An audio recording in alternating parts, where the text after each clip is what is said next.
जन्माष्टमी की सभी को मंगल कामना है हमारी। अभी तो उनका नाम निमाई निमाई अभी तो निभाई है।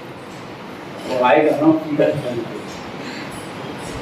तो निमाई जो है उनका हृदय इसमें ज़्यादा दुखी हो गया जब से उन्होंने रघुनाथ दास जी के द्वारा जब कहे जाने पर कि आपने जो ये ग्रंथ लिखा है उससे मुझे भारी पीड़ा है, तो उन्होंने गंगा में विसर्जित कर दिया था।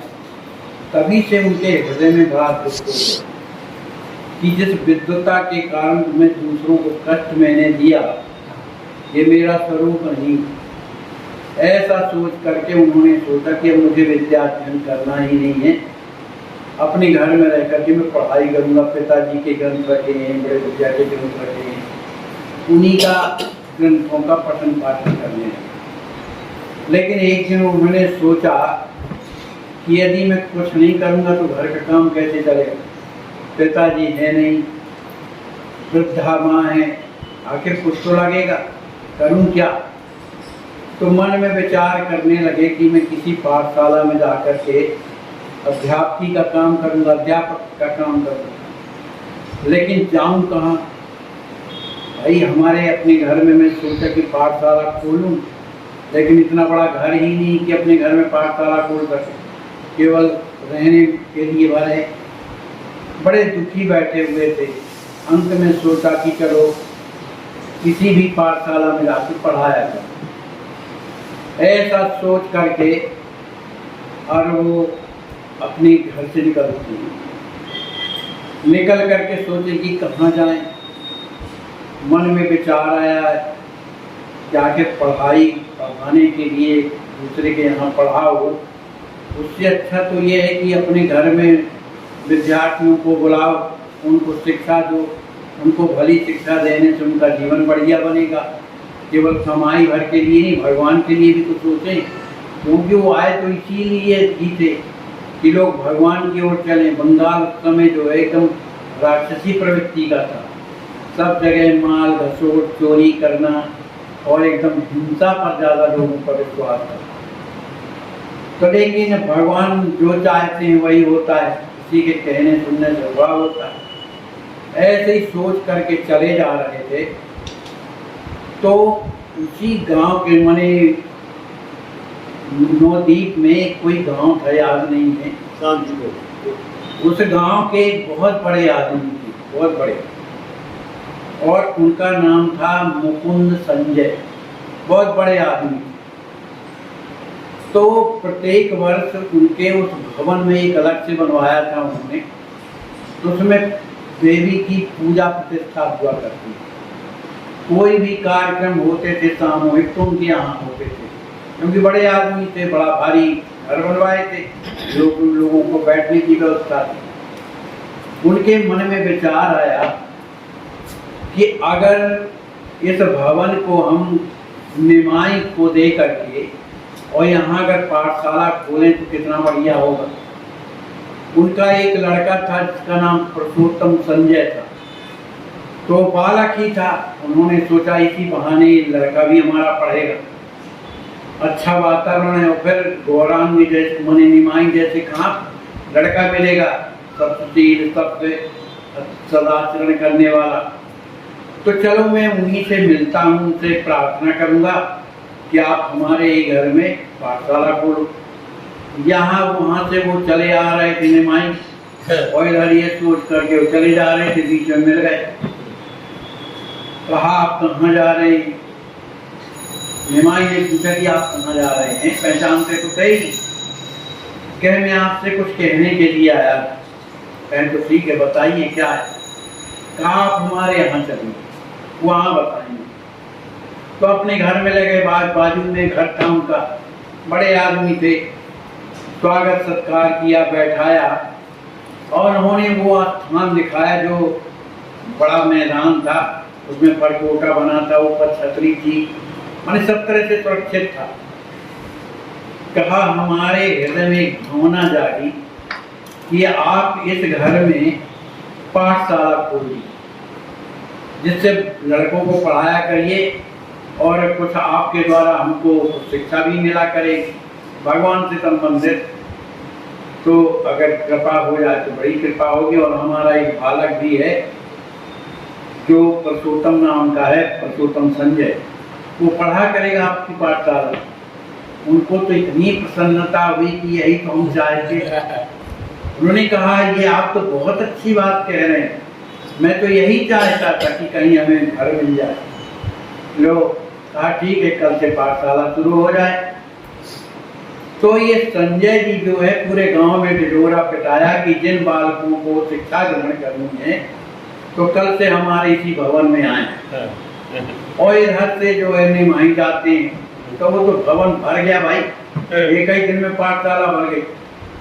अब उन्होंने बढ़िया सुंदर पढ़ाना शुरू। पढ़ाने का ढंग होता है अपने अपने, कोई जैसे कथावाचकों का अपना अपना ढंग होता है, तो इसी तरह पढ़ाने का उनका ढंग था। लेकिन वो पढ़ाते इस तरह से थे कि बड़ी क्लिष्ट चीजों को भी सरल भाषा में संसार का उदाहरण दे दे करके उनको ऐसा समझा देते थे कि लड़के जो गधे रहते थे उनको भी लग गया कि ये तो हमसे बनेगा भैया।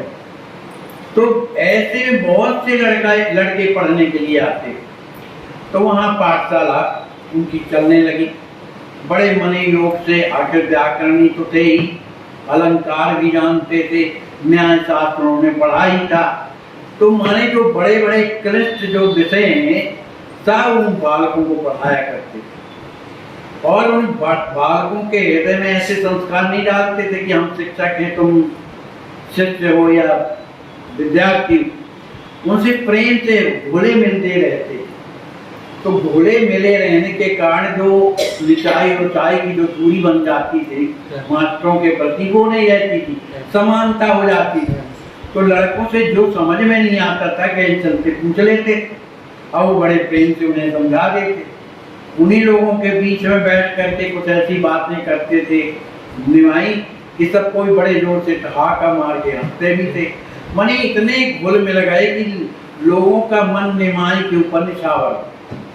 अब सभी कोई अपने समय से पढ़ने आते, निमाई शाम तक पढ़ाते, फिर उसके बाद भक्ति की शिक्षा देते कि संसार में हमारा जन्म इसलिए थोड़ी हुआ है केवल पढ़ो लिखो कमाओ पेट पूजा करो, इसके लिए नहीं है, भगवान का भजन करना चाहिए। इस तरह उन लोगों को सिखा करके कीर्तन भी करवाते थे, हरि बोल का। भाई वो पहले के महापुरुष हैं, जो संस्कार हैं समय पर सब उभरते हैं।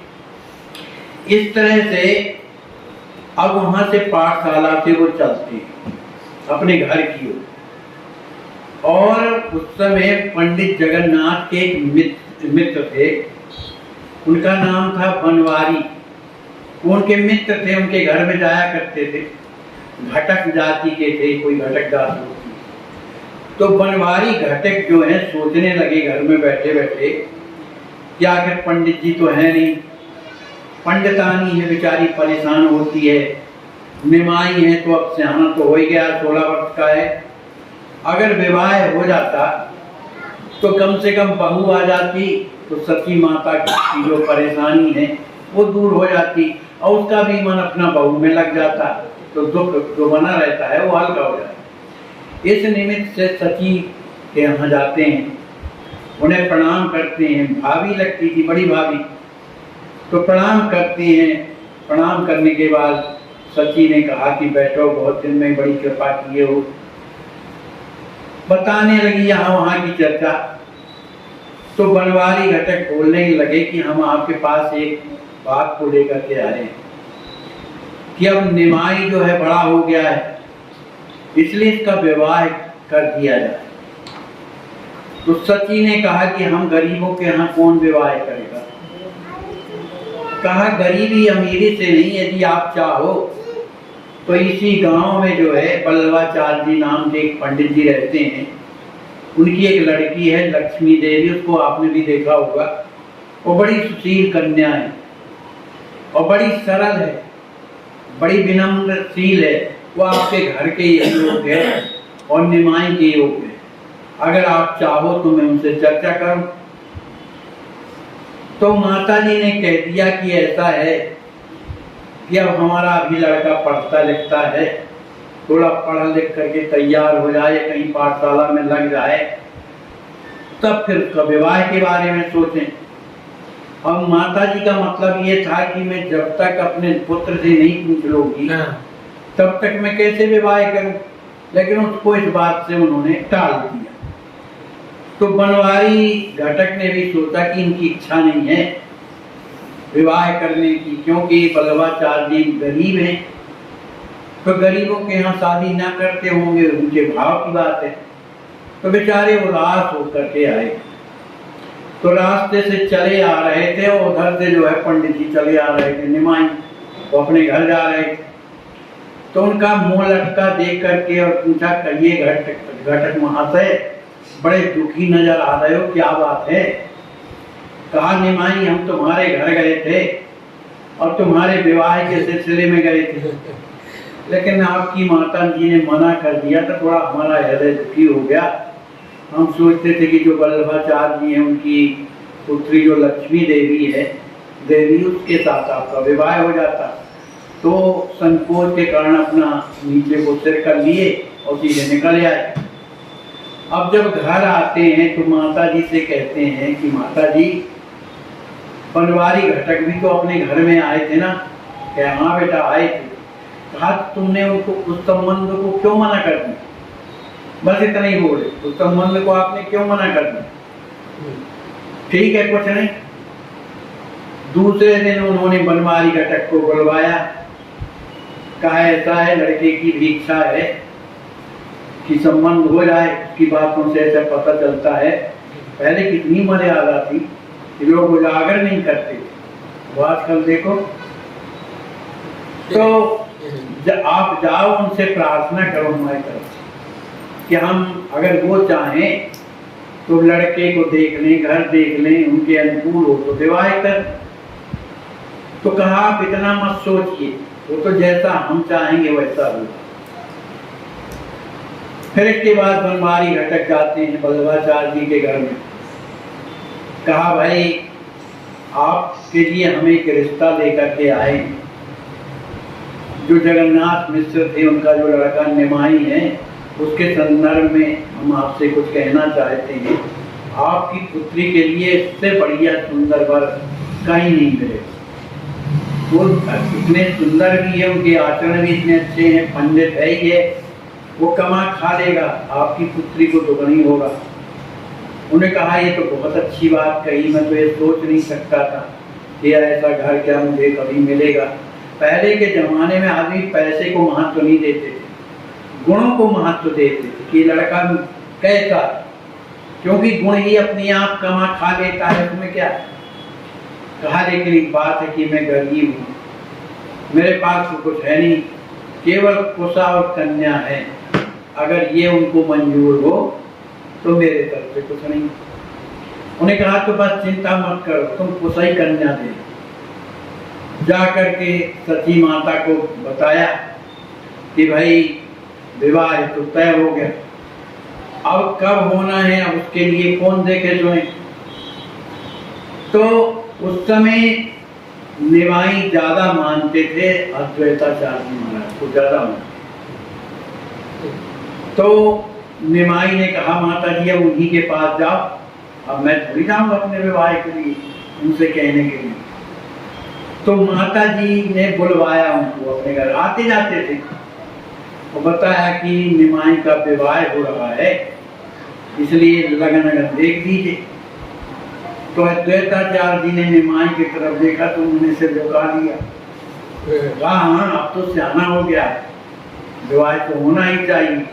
उन्होंने मुहूर्त निकाल के दे दिया, ये मुहूर्त पर उन्होंने उस मुहूर्त को लड़की पक्ष में दे दिया।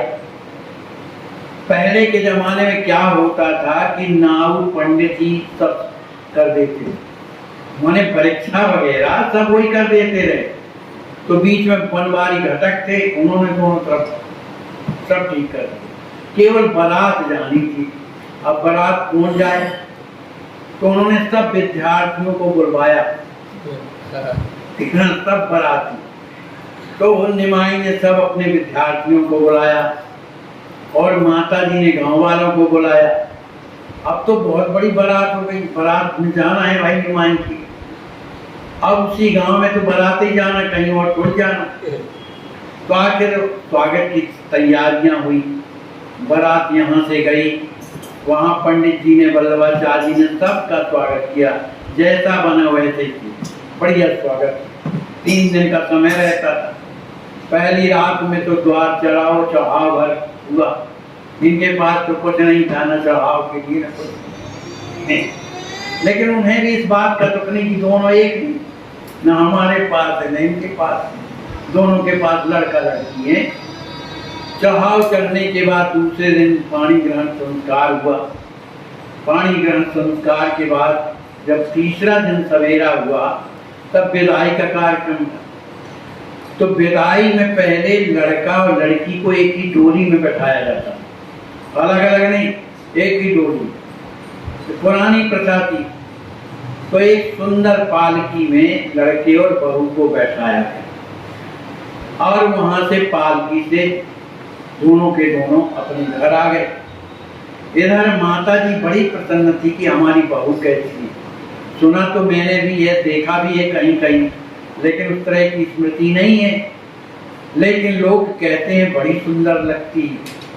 तो चलो अच्छा है, मेरे घर में एक बहू आ जाएगी तो काम करेगी, नाम करेगी, मैं भी प्रसन्न रहूंगी। अकेली रहती रहेंगी तो अब बहू रहेगी तो ठीक रहेगा। तो जैसे पालकी आई तो माँ ने पानी उतारा, बहू लड़के को उतारा, फिर और भी स्त्रियां जुड़ गई तो उनका परछन वगैरह किया और फिर अपने बहू और लड़के को अंदर ले गए। फिर और भी जो मुँह दिखाई के नेंगे वो सब होने लगे। अब माता जी प्रसन्नता में इतनी प्रसन्न हो गई, प्रसन्नता इतनी बढ़ गई कि वो सब दुख भूल गई, अपने पति का, अपनी गरीबी का, सब जो भी उनके घर में था सब ब्राह्मणों को दान में देने लगी, मारे प्रसन्नता की। इस तरह से उनका विवाह हो गया। अब विवाह के बाद अब निमाई अपने घर में आनंद से तो रहते हैं, लेकिन चिंता लगी रहती है कि पता नहीं है किस स्वभाव की आई तो है, लेकिन स्वभाव कैसा है। पति पत्नी में अगर ना बने तो कैसे क्या होगा। लेकिन उन्हें तो पूर्व जन्म का संस्कार था, ये आज की थोड़ी उनकी विवाहिता थी। हाँ, पिछले जन्मों से उनका उन्हें संबंध था। किसी तरह से वो अपने घर में कीर्तन तो रोज करते थे, मने सबको दिखा करके नहीं, कीर्तन करना, भजन करना, इस तरह के करते थे। तो शाम को जब कीर्तन करते थे तो वो बहू को बिना बुलाए बहू आके बैठ गई वहीं पर, और वो भी कीर्तन में भाग लेने लगी। लेकिन वो भी जब कीर्तन करती थी तो उसे शुद्ध बुद्ध भूल जाती थी। तो उसकी उस स्थिति को देख करके निमाही बड़े प्रसन्न होते थे कि चलो भगवत भक्त का तो मिली कम से कम। इस तरह से दोनों का जीवन भक्ति में बीतता।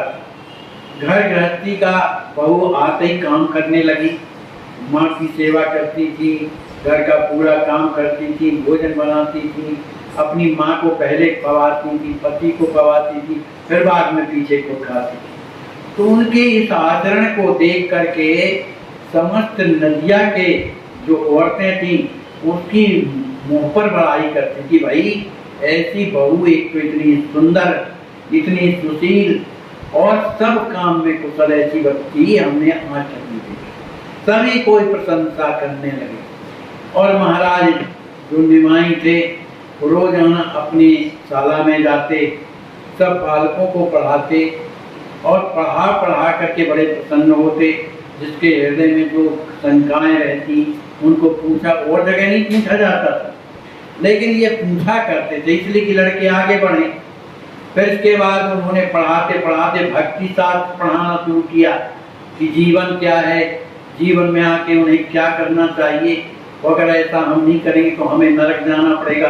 इस तरह के भक्ति के जो है पाठ पढ़ाते थे, कथाएं सुनाते थे, जिससे वहाँ का वातावरण जो है उस संसार से अलग उठने लगा, क्योंकि उन्हीं के द्वारा तो कीर्तन का आगे कार्यक्रम होना है। इस तरह उनकी शिक्षा चल रही है। अब अगले समय में क्या होगा एक कल आप लोग सुनेंगे। बोलिए श्री सीताराम जी महाराज की जय।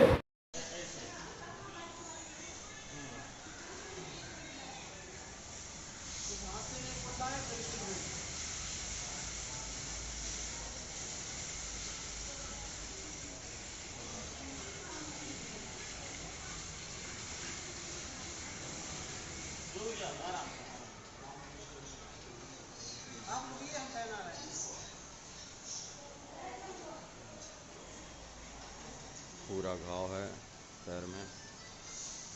कल एक्सरा हुआ तो उसमें एड़ी की हड्डी टूटी हुई। एक्सीडेंट बहुत ज़ोरदार हुआ था।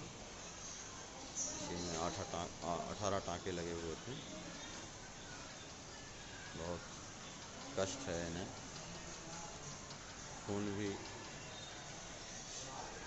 6 HB निकला है। बहुत कम खून है, भूख भी नहीं लगती है। देख रहे हैं कंडीशन बहुत।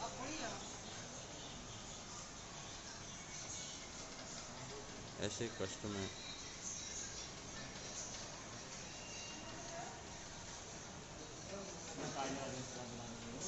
कौन सेवा करने की हिम्मत कर पाता है। बड़ा कठिन होता है ऐसी स्थिति में सेवा करना। अभी इनको ओटी में ले जाएंगे, इनकी ड्रेसिंग होना है।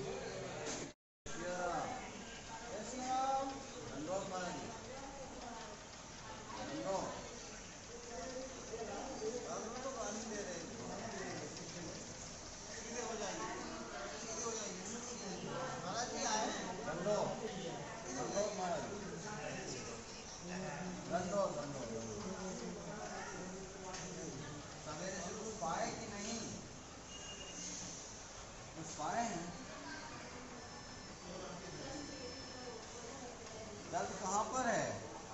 दर्द नहीं है? ठीक है। इसमें कहाँ से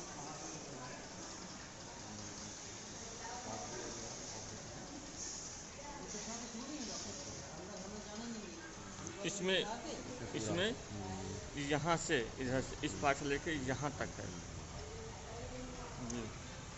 हड्डी दिख रही है जी।